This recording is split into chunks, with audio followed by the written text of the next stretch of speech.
मित्रांनो, नमस्कार. मी आराध्या निकम. मी 8 वर्षाची आहे. मी ग्लोबल इंटरनॅशनल स्कूल नाशिक इथे शिकत आहे. मी तुमच्या सर्वांसाठी एक आनंदाची बातमी घेऊन आली आहे. मी एक पुस्तक लिहिते आहे. पुस्तकाचे नाव बिकमिंग अ स्मार्ट स्टुडंट आहे. हे पुस्तक 5 सेक्शनमध्ये विभागले गेले आहे. Section 1 mental development of students means विद्यार्थ्यांचा मानसिक विकास. Section 2 intellectual development of students means विद्यार्थ्यांचा बौद्धिक विकास.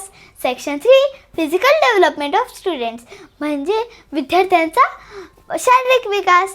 Section 4 balance diet for students म्हणजे विद्यार्थ्यांसाठी संतुलित आहार. सेक्शन 5 स्टुडंट बिहेवियर म्हणजे विद्यार्थ्यांचा आचरण व वर्तवणूक. हे पुस्तक सर्व विद्यार्थ्यांसाठी, पालकांसाठी आणि शिक्षकांसाठी खूप महत्त्वपूर्ण आहे. थँक्यू.